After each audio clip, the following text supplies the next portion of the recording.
The Pure Michigan account. One more time. The Pure Michigan account. When did you guys pick that up? Weber, I don't know. I just got here, so I'll find out though.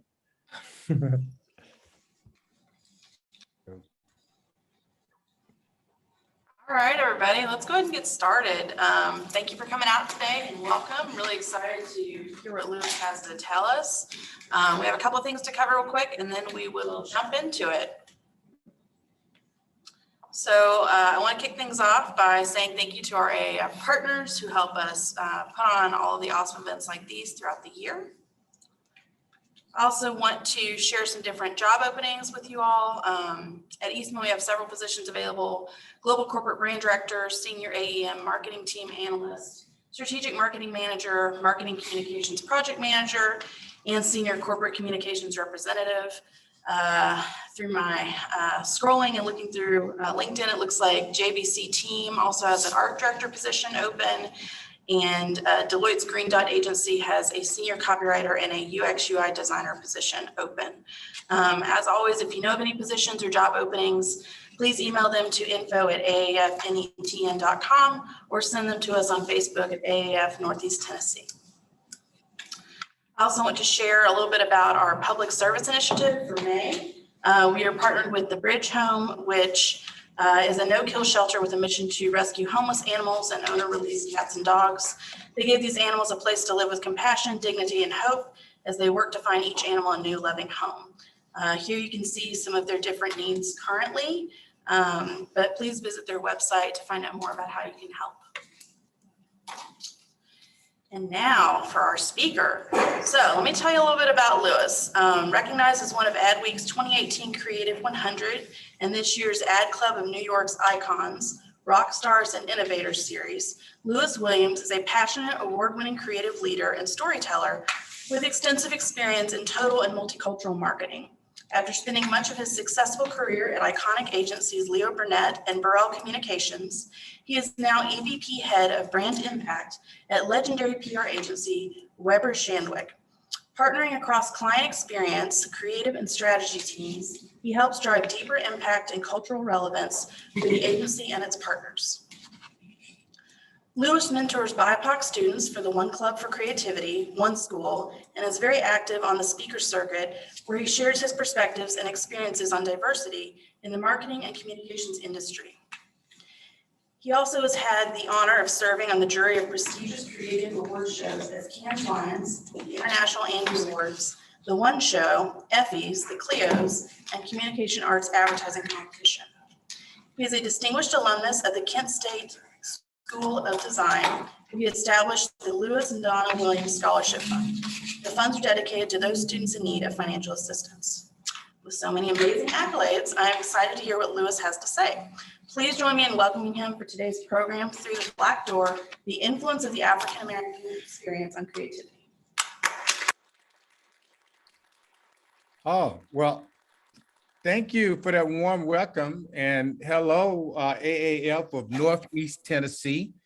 I grew up right next to you guys. I'm from Macon, Georgia, so I'm a Southern boy, heart to heart. So it's nice to come close to Georgia whenever I can. So again, welcome, and hello to my friend Greg. I can't see you, Greg. Everybody's so little, but wave your hand so I know where you are. So I just want you to know I'm picturing you with the underwear on. So that's what they say about presentations, right? Find somebody proud. And... So anyway, let me get started. Share my screen. Hopefully this works this time. Cool. Okay, you should be seeing a white screen, right? Yes. Okay, I'm gonna start with this film before I start talking. Hopefully the sound is great.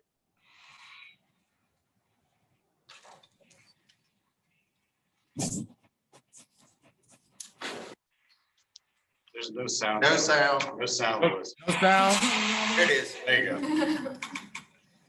That's perfect. Oh, good. Just like life. All right.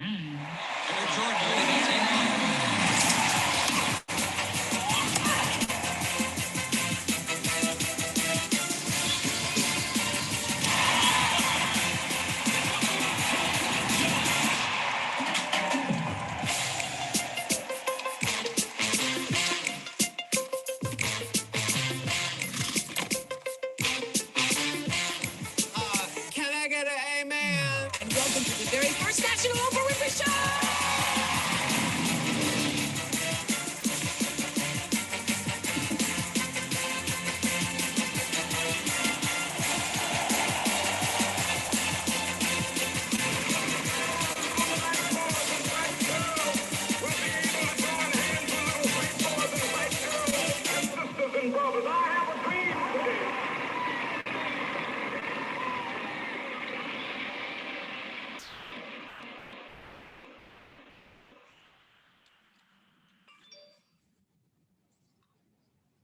So I hope you guys were able to hear that, right? You heard sound?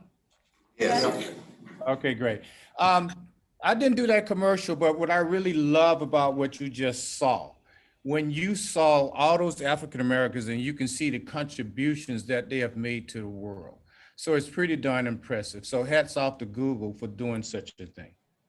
So welcome to Through the Black Door, and the influence of African Americans on creativity and just American culture, period.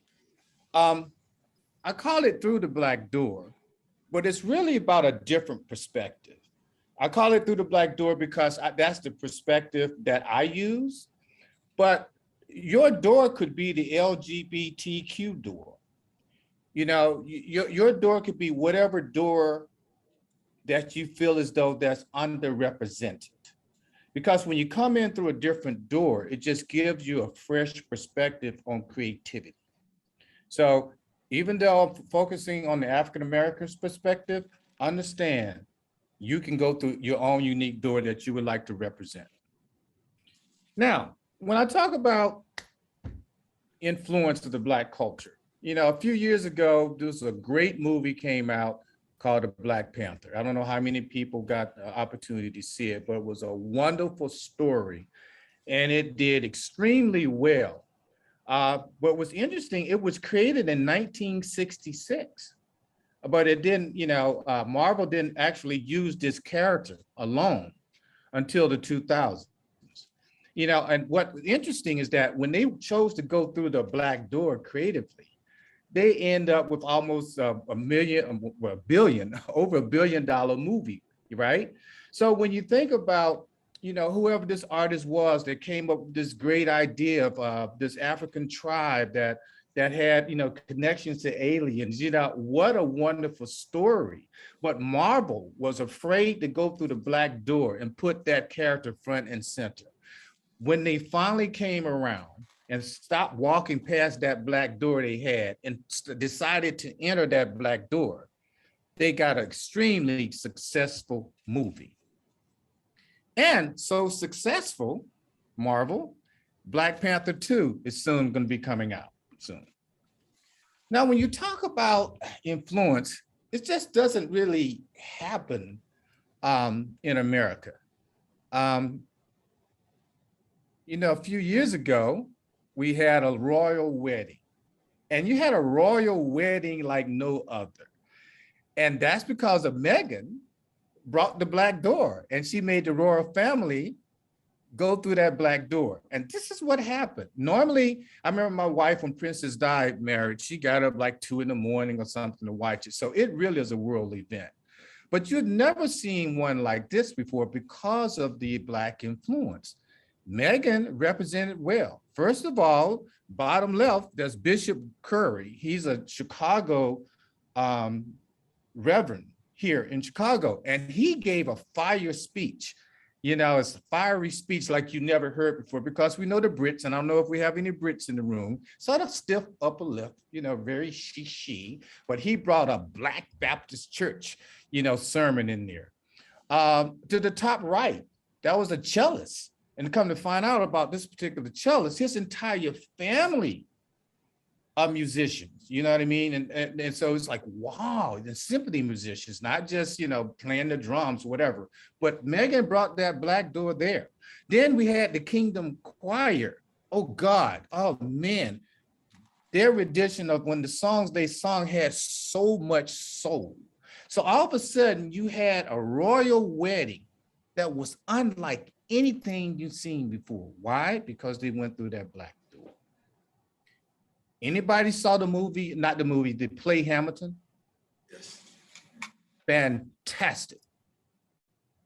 Lynn went through the black door on this one. You got all white guys with funny hair in the 1700s. How did he do it? He did it with hip hop. I just, when I saw this, I just was amazed. I left there, it was an experience. It's like, how did he see that? How did he tell one of the widest historical stories about this country? And he did it with Black culture and hip hop. He had a Black George Washington. It was a wonderful experience because he went through that black door. Wonderful play. Now, someone who's really influenced a brand, when we really talk about advertising, who benefited, from the influence of Black culture is Nike. And you're looking at, the very first Air Jordan shoe. And I'm saying here, it's more than a sneaker. And it's how a basketball shoe created some of the most amazing ads we've ever seen in advertising. Here's the very first one.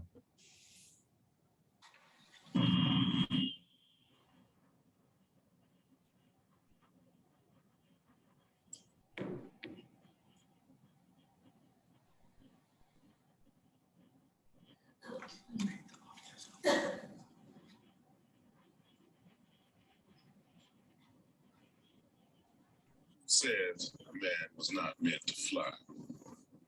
Air Jordan, basketball by Nike. That was the very first Air Jordan commercial. Now, I don't have to tell you right now the value of that brand from that one man and that influence. When I saw that commercial, I mean, some of y'all, you're young, you didn't see it, but I think it was 85. Joy's rookie year, me and the boys was watching, we said, oh my God, what was that? But we didn't understand at that moment, we saw a brand that was going to be like no other. And it's interesting when you talk about influence of Michael Jordan on the NBA, on culture, it brought the man to the right, Spike Lee, into the scene. And this time, Spike Lee did a movie called Do the Right Thing. Very small, low budget. I think he did it all on his credit cards. But yeah, he's become a very renowned director, and his influence and his perspective, coming straight out of Brooklyn. And, going back to like influence of advertising, this is a great little ad. There's a young Michael Jordan, the best on Earth, the best on Mars. Morris Blackman is this character that he created in the movie, She's Gotta Have It. Wonderful film, low budget, but he's gone on to do, amazing things, right? Now, think about Nike. Think about a couple of years ago when they did this Kaepernick spot. Fantastic. I'm gonna play it. Really listen to that copy, but you gotta think about this wonderful, and won tons of awards. This would not have happened or could not have happened without the Black influence. We know the story of Kaepernick, but we know how controversial it was, right? But this line, believe in something, even if it means sacrificing everything. Take a look.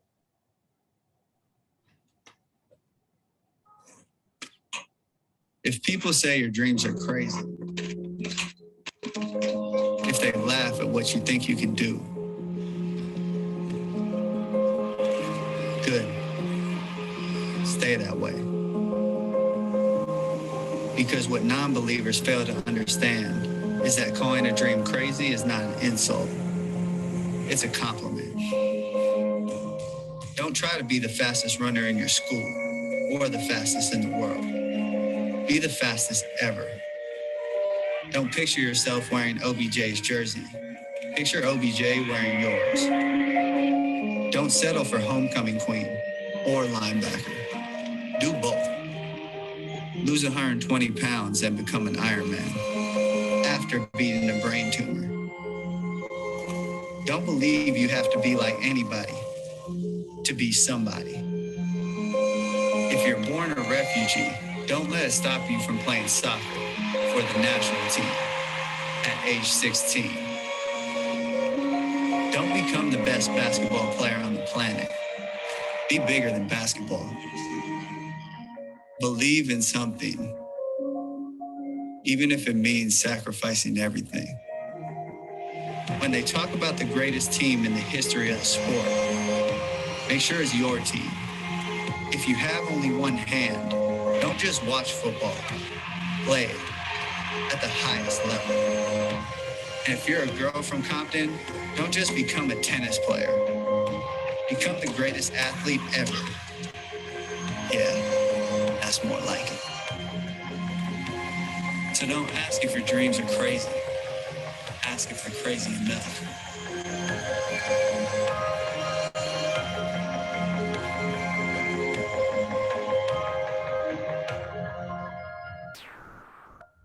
Wow.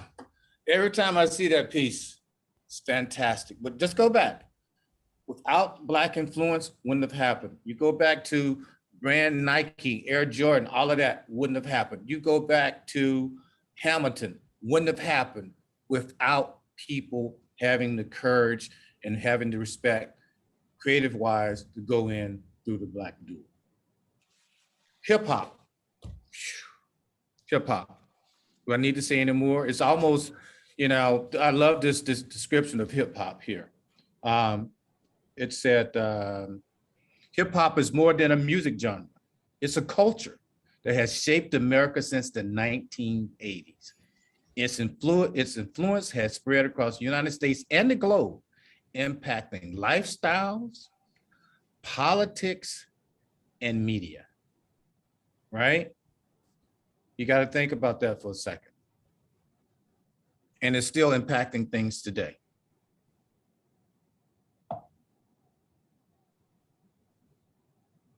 Can anybody answer this question? Can anybody know why this man is hanging upside down? Because he's 50 Cent. It was so funny, you know, because I'm going to get to this event here. And so when he came out 50 cents, people who were not aware of 50 cents didn't know, like, why is that man upside down? But you hadn't seen the video, say, well, you lost your cool points because you didn't get it. But the point I'm making about hip hop is that we're talking about the influence, and it's been around since the 80s, and it started with just a bunch of guys hanging out in, I think, Queens, New York. And look what it's come to. Look what it came to. When the NFL was losing its coolness, because the NBA is cool as hell. When the NFL didn't have, they turned to Dr. Dre. First, no, they turned to Jay-Z. Jay-Z got Dr. Dre. They put on it. I love what somebody described it. They said a football game broke out when I was watching a video. And that's how people felt about the Pepsi halftime show. It was something else. I'm just going to play a little bit. I have to watch myself because once I kind of get into it, you know, I have to see it again. Take a look. The National Football League welcomes you to the Pepsi Super Bowl 56 halftime show.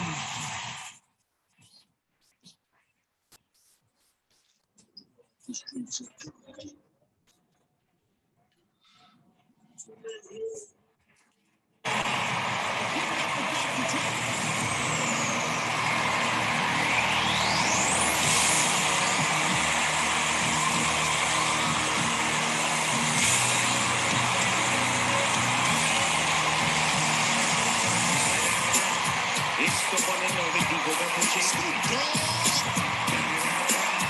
You know what happened with the EVP? Yeah. Y'all know what this is, but can y'all make some noise for my boy Snoop Dogg? Come on, Yeah, I'm burning it up. DPG. Okay, I have to stop it. I have to stop because we'll be here for another 15 minutes, but what do I have to say? Millions of people around the globe, they tore it up. Black culture, Black lifestyle, Black music, hip hop. I mean, the man, Dr. Dre, is a billionaire when he sold Beats to Apple. You know, Kendrick Lamar, Pulitzer Prize winner.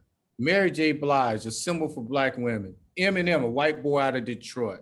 And of course, Snoop Dogg, good friends with who's the felon? Mark. That's right. You know what I'm saying? But look at the influence and the conversations that was happening around this all through the Black door. And it made NFL cool again because they went through the Black door. And I talk about, influence on advertising and creativity, right? Where would advertising be without some of the great Black music? I mean, you can have an okay commercial, you find the right Black track to put on that thing and you got something. I was looking the other day and I saw this story from Airbnb. Wonderful story about this older couple. But when you put a Jay-Z track on it, it just takes it another place. Take a look. You ready, B? All I need in this life to spend is me and my girlfriend. Me and my girlfriend. Down the ride to the very end. It's me and my boyfriend. And I don't have to worry, only worry is him. She do anything necessary for him, and I do anything necessary for her. So don't let the necessary occur. Yep. All I need in this life to spend is me and my girlfriend. Boom, right? All of a sudden, you got these 80-year-old people looking so cool. You got a whole different, you got millennials and zillennials and Gen Zers leaning in to Airbnb and made that so cool with old people. Jay-Z through the Black door. I like to call African-American experience the influencer of influencers. There's influencer, but a lot of these influencers, are getting their ideas and stuff from Black culture.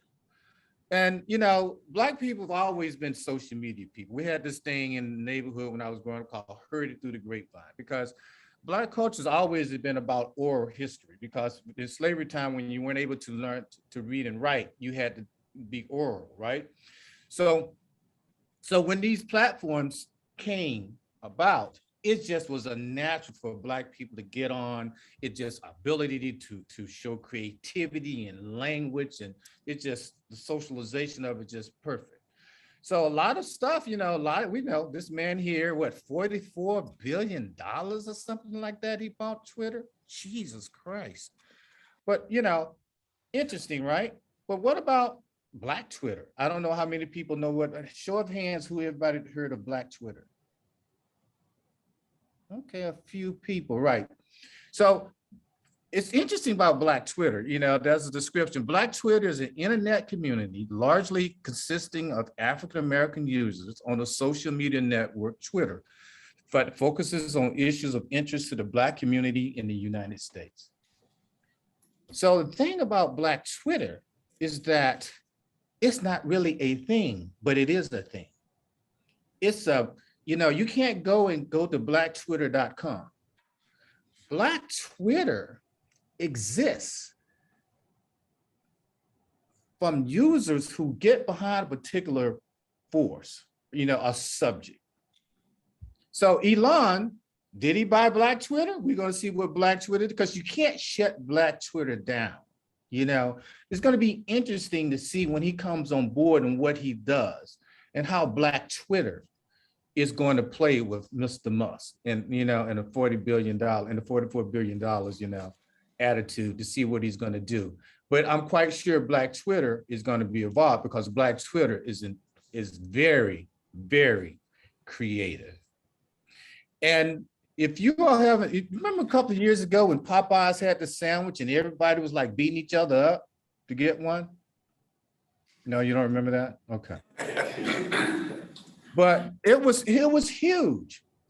And it all started on Twitter, powered by Black Twitter, when Chick-fil-A put out the tweet below, bun plus chicken plus pickles equal all the love for the original. And a young Black lady working for, I think, GSD&M, all she tweeted back was, "Y'all good?" Like, y'all good? Black Twitter picked that up and like, oh my God, they just dissed Chick-fil-A, and boom, Boom, this sandwich blew up. Black Twitter powered that. Y'all good. Not even perfect English. We come from the South, we say y'all all the time, right? Y'all good? Couple of words. Boom, the power of Black Twitter. It made Popeye sandwich sell out, people beating each other up, stabbing each other up, all that stuff. Oprah Winfrey waiting in line for one. Boom. Influence. TikTok. Whew. TikTok is hot, right? TikTok is, you see so much creativity on TikTok. Jalea Harmon. I don't know if it's a dance on TikTok. I don't know if we have any TikTok users, but a couple of years ago, it was a TikTok dance called The Renegade. She was on Ellen and everything. She was 14 years old. Young lady created this dance. Really, really cool dance, picked up by millions. A lot of white stars picked it up and they got all these views. Stole her little dance. Little 14-year-old little lady created this dance, didn't get a nickel for it. That wasn't cool. So Black Twitter and Black TikTok users, you know, that's the dance part of it. You know, all these white influencers kind of like stole the dance and they making money off of it because they got all these millions of followers and stuff. That wasn't cool. So here's a report that happened. Well, you probably know that TikTok is well known for its viral dance trends. Many of those dances are choreographed by the platform's Black user base. Now, Black content creators are going on a TikTok strike. NBC News youth and internet culture reporter Callan Rosenblatt joins us now. She's been digging into this a bit. Callan, who are these content creators and what are their big complaints here? So these are Black TikTok users who are still using the app. They're just choosing to abstain from creating a dance trend to Megan Thee Stallion's new song. And the reason is that historically, when they've created these dance trends, they have been wildly profitable for white creators. And Black creators have not seen the same sort of credit. They've not had ownership of these trends, and they're not compensated in the same way as their white counterparts. They're really frustrated, and this strike is their way to take a stand. Mm-hmm. Right. Okay. Again, sometimes you go through the black door and you don't treat it nicely, right? But you see TikTok, Black creators really made TikTok from their creativity, right? And so it's interesting that some of the Black creators, they were even creative in how they dissed. So here's this young man that put something on TikTok and it was a little fake out. But notice what he says at the very end of this. Butt naked and I stop at air mirror just stare at my own posterior. I don't give a fuck who talk behind my back. The bitch knew better than to let me hear. Hands on my knees, shaking ass on my thigh shape. Hands on my knees, shaking ass on my thigh shape. Hands on my knees, shaking ass on my thigh shape. Hands on my knees. So what he said is like, this app wouldn't be nothing without Black people. And his whole thing was that you were waiting for him to break into a dance and he said, nope, not giving it to you. Because we're not bidding for him. You're taking our creativity, you're making millions off of it, and you're not giving us anything. So again, that's what a lot of young people understand, that the creativity they have that they're giving to the world. So it's really quite interesting. Let's talk about fashion, for a minute. I don't know if people are familiar with this man here. His name is Dapper Dan. He streetwear, started in the 80s. He really works for the house of Gucci now. He's about 80 years old. He's cool as hell. He just did a t-shirt for the Gap called DAP. Not t-shirt, a hoodie, and it costs $98. You go on eBay right now, it costs you $900. That's how cool this man is. Gucci kind of got little sort of like fell off some years ago. It was got old brand, old rich white people brand. It wasn't youthful, right? But they hooked up with Dapper Dan. Check out what his collection looks like. So Dapper Dan is out of Harlem. He's ghetto fabulous. He took the streetwear that kids and Black people was wearing on the streets and he connected with a high-end brand. Look what Gucci looks like now. Look at the face of Gucci now. Got some hot stuff, Dapper Dan. So again, creativity when it comes to fashion, there's a lot of great creativity in fashion. So, I've been talking a lot about, influence on advertising. And I just, I worked for a Black agency for some years, and I just want to talk about Black on Black and how Black people use their own Black creativity to talk to the world as well. So I just didn't want to pass over that at all. And this man right here is Tom Burrell. He was the founder of one of the largest Black agencies here. He's in the Hall of Fame, Advertising Hall of Fame. So just this idea that he understood that advertising to Black people needs to be advertised to them in a way that they understand their lifestyle. They see themselves in the story. And one of the techniques he used was something called positive realism. And positive realism is seeing great stories, right? Where people say, okay, that's real, but it's really reflecting the lifestyle that I really live every day. And it's really about authenticity in a positive way, because so often in the media and creativity, Black life was not portrayed in a positive way. And this other thing called code switching, back to being, very creative culture, is that Black people are bilingual. It's obvious if you Hispanic or you some other, language, right? But Black people speak English, but within their English, there's a code, how we switch over. If you ever watch two Black people, watch them, right? If you're white, they're going to talk very different to you than they're going to talk to one of their friends. Just pay attention to that, the body language and everything else. But here's a little clip on code switching. This idea that you're expected to integrate into a culture and a society in which you're sort of putting on this code switch, but there seems to be this resistance to giving Black people their own space. Hi, I'm Logan Browning from Dear White People, and I am here with the creator of Dear White People, Mr. Justin Simeon. What up, Logan? The beautiful Miss Antoinette Robertson, who plays Coco Connors, and the fabulous Travell Anderson from the LA Times. All right, y'all. So today we are talking about code switching. Wow. Do you know what that is? Have you ever heard of a little thing called code switching? Yeah, that's what when Ebonics goes to the Queen's English. So in honor of code switching, we have a little drink here today. It's Privilege Punch. Privilege Punch. Yeah, an appropriate drink for a code switching topic. I think it is Privilege Punch. I feel like my tax bracket went up 2 grades. There it is. You can feel that way, but it didn't though.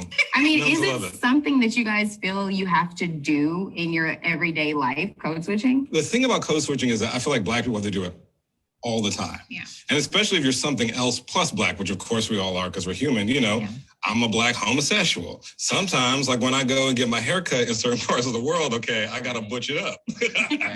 Sometimes when I go into a job interview, I gay it up because I think that makes me more accessible. Yeah. And it's a weird thing because we all do it because it's a survival tactic, but it feels weird, man. It just feels, there is an inauthentic part of it. And I think the burden that Black people have, that people who, don't have to do it, is that we have to do it all the time. When we go to the grocery store, when we are driving, when we are, at work, when we're at home, when we're out, everywhere we have to code switch.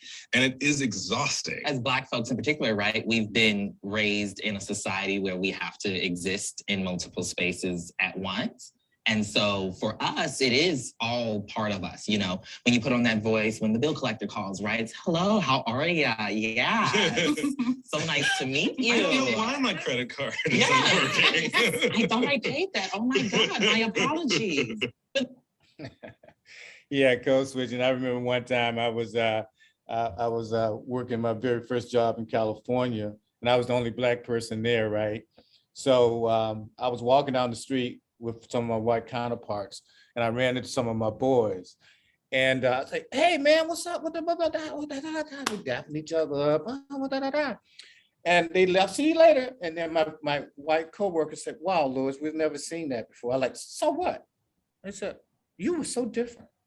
You was, and I didn't realize I had code switched. It's like they had never seen me with my boys, right? So it was a whole nother thing. So it's like, oh my God, I did at that time professionally, my very first job, I didn't know I was code switching, but as you see before, you do it automatically. But now I'm very much aware of it. It's just quite interesting. But anyway, I want to share with you this spot where code switching was used. And this is a story from McDonald's, and it's about two worlds. Your world of this attorney that, doing quote unquote extremely well, and then a security guard who's on the way up.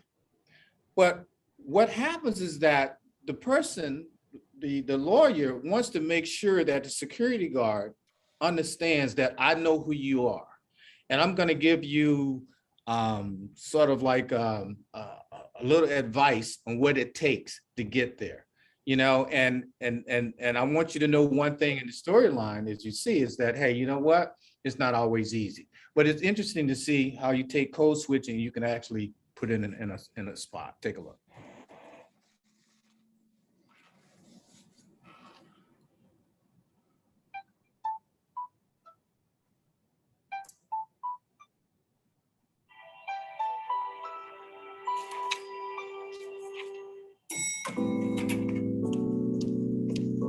You on that grind, huh? Just trying to be like you. Careful what you wish for. No, that's not negotiable. We have to make sure the contract is tight. It's in the brief. Check paragraph 5. I'm on my way up. What are you studying? Statistics? I flunked that. Have a good night. Hey, you forgot something. No, man. That's you. Big Mac extra sauce, right? Right. Sometimes being deeply rooted Thanks. means being simply connected. And I love one of my favorite lines when he says, trying to be like you. And he says, careful what you ask for. It's just a little code that's saying, you know what? You think I'm up here, you think I'm doing well, which I am, but it doesn't get any easier. There still would be, barriers. There still would be concerns. So don't think when you get here that it's going to be a cakewalk. So wrapping things up, just want to just say that African-American culture is the toolkit for innovation. It is the toolkit for influence, and it definitely is the toolkit for creativity. But you got to always treat her with respect. If you decide to go through that black door, you got to be authentic, and you got to treat her with respect. Because if not, you saw what happened on TikTok. Black culture and Black creativity will come at you, and they will come at you hard. I'm gonna close with this one spot that was done by Beats. And this is, it's not even, it's a piece of content that's just really makes such a strong statement. And the statement is really, America loves Black culture, but it hates Black people. And, and that's a very strong statement. And I think Beats did a wonderful piece of content. Take a look. You love me. You love me not.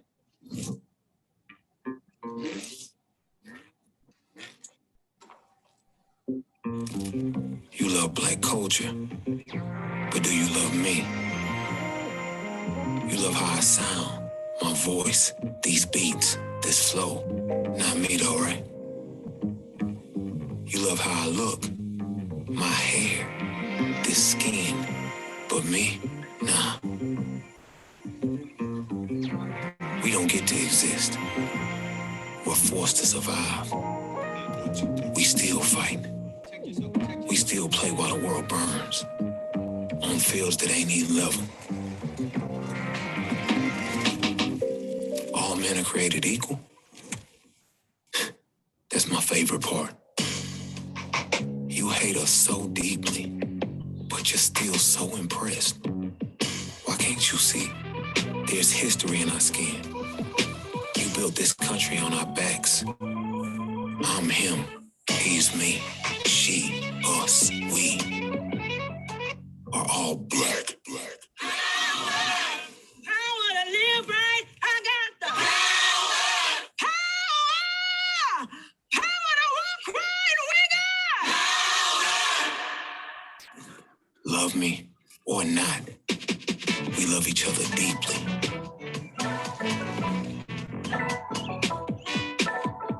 We gonna be us.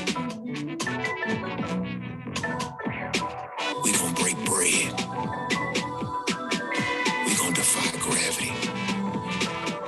You love my culture, but do you love me? What a world that would be.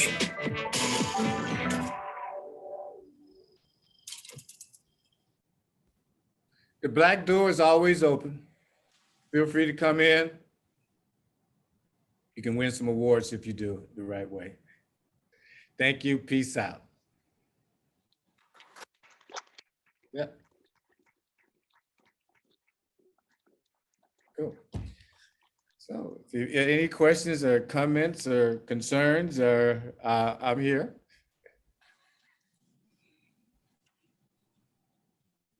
I can't hear anybody if anybody's talking. Oh, okay, all right. I got a question, Louis.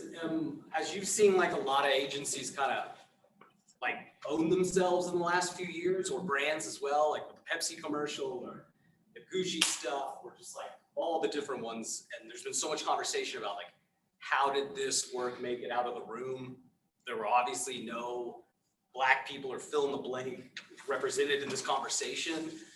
What do you were at Burrell, you were at Weber, you're like, what are you seeing agencies and brands kind of put in place to make sure that doesn't happen?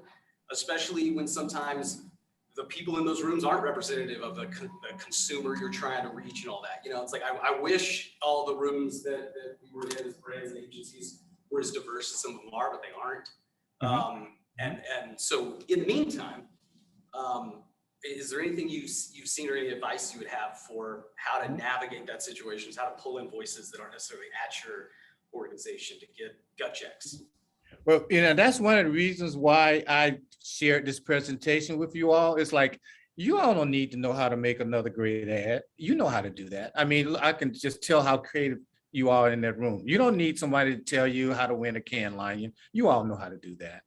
I just think what's in place is just empathy. You know, just putting people in the room is one thing, but sometimes it's just not enough people to be in every room, right? It's too many different rooms, right?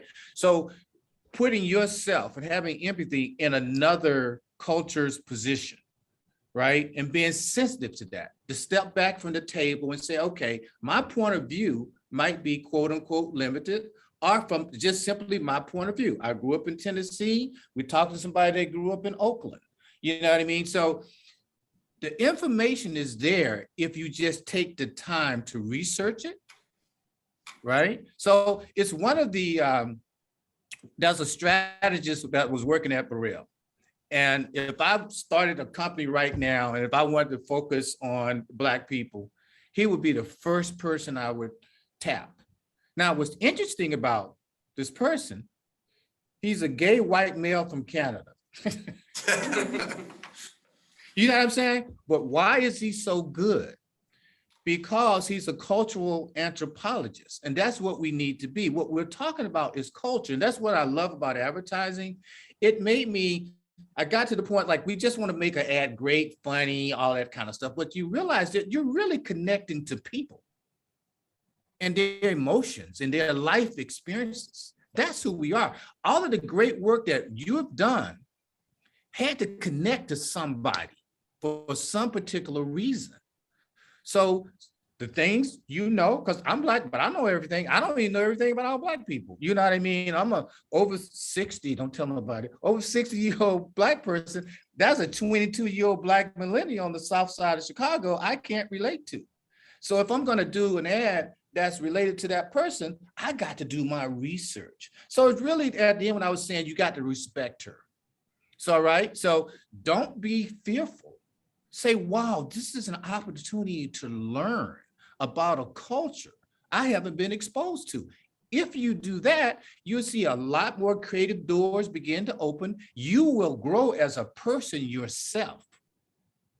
And your work will be more than just an ad.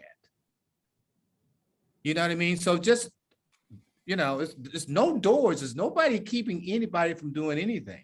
And I just, I saw the Kate Spade thing that the email went out about come hang with Kate Spade. That was just insensitive. I don't know, in the world of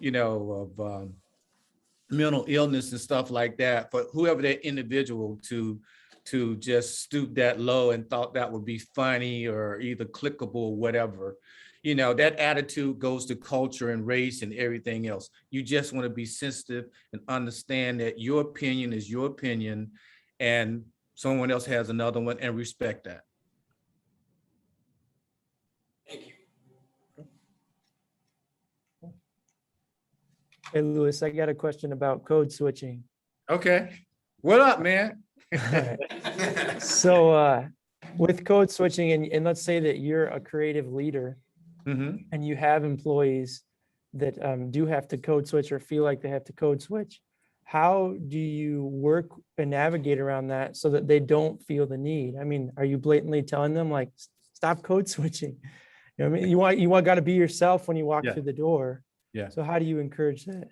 Well, I think you just be an observer. You know what I mean? You don't, you stay out of it. I mean, it's code switching. It's not all the time. It's not always anything negative. You know what I mean? It's just sort of like if I'm Latino, Spanish, Latinx, and I want to speak Spanish to one of my Spanish coworkers, I'm just going to go there. I mean, it's just a comfort zone. It's like I get a chance to go into my world. You know what I mean, right? And speak my native language. And it has nothing to do with you. It's nothing with, you shouldn't feel uncomfortable. It's just allow them their moment. You know what I mean? So if you want to participate, learn Spanish. Then you won't feel like an outsider. You know what I mean? But there's difference. Let them code switch. All you know is like, wow, just admire it. It's like, wow, that's really cool. I noticed how they communicated from a head nod or a look. It's like, wow, that's pretty interesting from a human behavior point of view. But it's not, all you need to do is just like, hey, I welcome whatever you do, however you do it. But don't try to, you can't change the environment where they feel as though they don't have to do it, because we're going to do it anyway, even if the environment was great. You know what I mean? Yeah, that makes sense. Thanks. Yeah, because I do it all the time when we go, like, if we shooting like a black star, right? And like, like LeBron may come in the room and he'll meet all the white executives. I say, what up, man? He'd nod back. It's like, we just do that because I just want him to know, like, we two black men, right? We just two black men. I know you're a millionaire and whatever. When he comes to me, it's like, hey, we just two black dudes, man. You know what I mean? It's just like two women. If you got a room of all these men and two ladies walk in the room, they're going to look at each other and say, hey, sister girl, whether you black, white, green, or yellow, hey, we two females in this room and we want to like support each other. We just want to recognize each other. So just let it be. Okay. So Louis, I have a question for you regarding the code switching as far as brands are concerned. I guess, would you consider the Popeyes tweet a code switch of sorts? Yes. Okay. So I represent a brand, Texas Pete Hot Sauce, which is very strong in the Black community as well as the white community. Mm-hmm.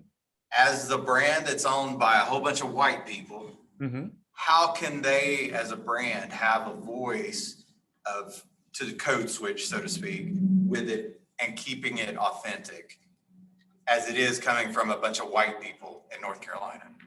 Well, you don't go there. Okay, no. And that's kind of been our stance the whole time.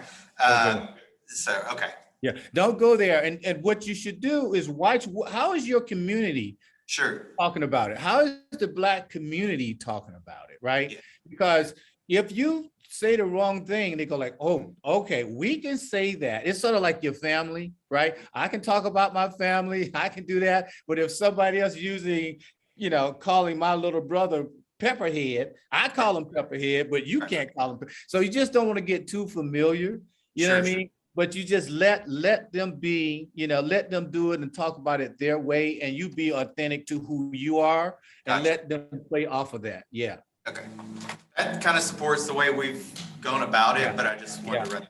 Thanks. Yeah, just let it be, because they respect you for being you. If you try to be cool, You don't want to be the old man in the club, right? You know what I mean? You just be who you are, and they're gonna say, we like you, and say good. And that's it. You know what I mean? It's sort of like it's like Larry Bird in basketball, right? I was a Laker fan, and it's like, Magic against the Celtics, like Larry Bird was a white boy, could shoot.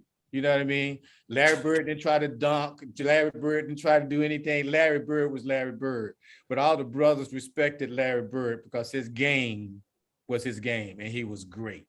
You know what I mean? So just stay who you are. Thanks.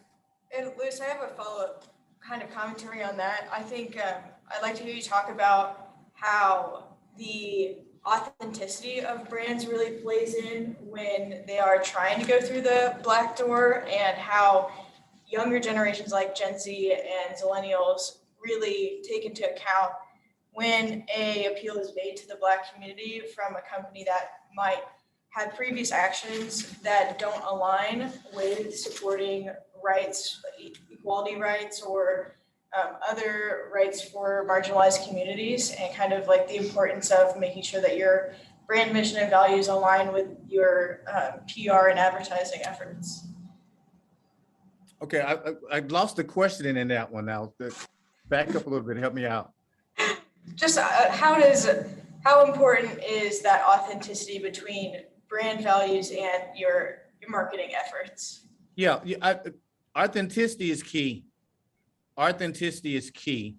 And everyone, shouldn't go through the Black door.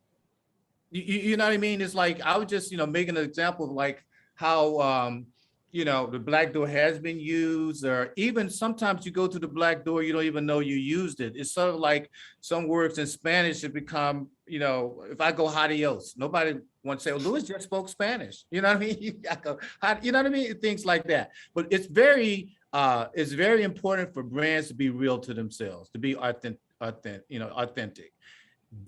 And be aware of your history, because people are smart. I mean, these young folks are smart.